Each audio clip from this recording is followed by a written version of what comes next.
আমাদের বাসায় যখন এই শালগমটা নিয়ে আসে তখন কিন্তু মানে কেউ খেতে চায় না, কিন্তু শীতের সবজি হিসেবে মানে অনেক শখ করে নিয়ে আসা হয়।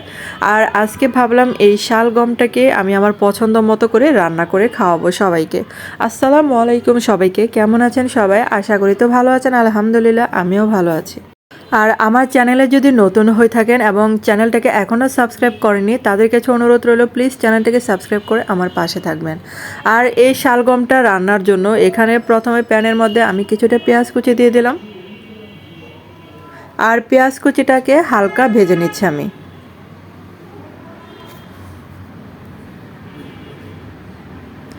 আর এটা যখন এরকম ভাজা ভাজা হয়ে যাবে তখন এখানে মরিচের গুঁড়া, হলুদের গুঁড়া, ধনে গুঁড়া আর সামান্য পরিমাণে জিরা গুঁড়া দিলাম। আর মশলাটাকে আমি কষিয়ে নিচ্ছি। এখন দিয়ে দিলাম কিছুটা ছোট চিংড়ি। আর ছোট চিংড়িটা এই মশলার সাথে আমি ভেজে নিচ্ছি। আর এখন দিয়ে দিলাম স্বাদমতো লবণ। আর এখন কিছুক্ষণ ভাজার পর দিয়ে দিলাম সামান্য পরিমাণে পানি।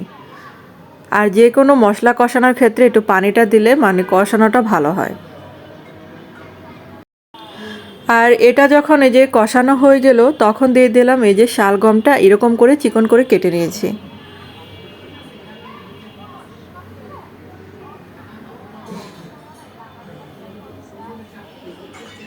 আর এখন এই চিংড়ির সাথে ভালো করে কষিয়ে নিতে হবে।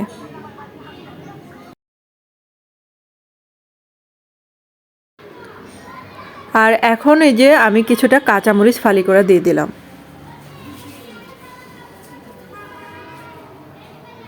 আর এটা থেকে যে পানিটা উঠবে যদি মানে তখন সিদ্ধ না হয়, তখন অল্প অল্প করে পানি দিয়ে এই সবজিটাকে সিদ্ধ করে নিতে হবে। আর ঢাকনা দিয়ে আমি ঢেকে রাখলাম কিছুক্ষণের জন্য।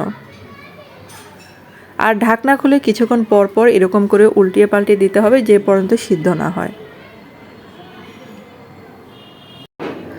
আর এটা দেখেন পানিটা কিন্তু শুকিয়ে গেছে। আর আমি কিন্তু অফ ক্যামেরা অল্প পরিমাণে পানি দিয়েছিলাম, কারণ এটা কিন্তু সিদ্ধ হতে একটু সময় লাগে, তার জন্য অল্প পরিমাণে পানি দিয়ে সিদ্ধ করে নিতে হবে।